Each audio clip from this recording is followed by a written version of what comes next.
the Prime Minister has not acted on this advice.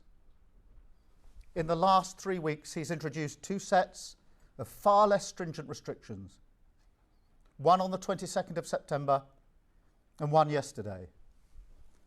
Both times, the Prime Minister has promised that his measures will control the virus and drive down the R rate.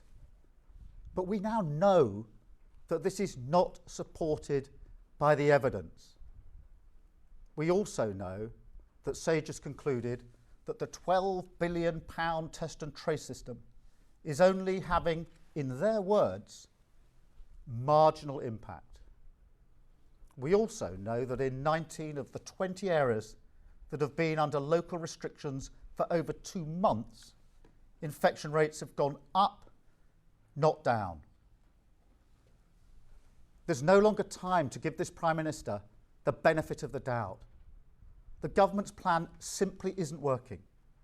Another course is needed. That's why I'm calling for a 2 to 3 week circuit break in England, in line with SAGE's recommendation.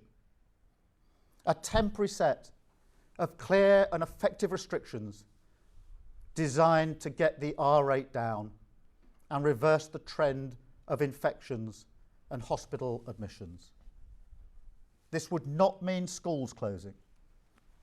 But if it happens imminently, it can be timed to run across half-term to minimise disruption. But a circuit break would require significant sacrifices across the country.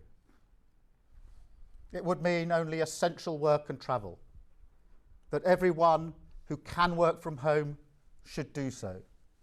Non-essential offices should be closed. Household mixing should be restricted to one household, except for those who've formed support bubbles. And all pubs, bars and restaurants would be closed for 2 to 3 weeks, but compensated so that no business loses out because of the sacrifices we all have to make. It should also mean that the UK Parliament moves to remote working. A circuit break would also provide an opportunity to reset and to rectify some of the mistakes that the government has made. In particular, to get a grip on testing and hand over track and trace to local authorities. A circuit break will have to be accompanied by extensive support for jobs, for businesses, and for our local economies.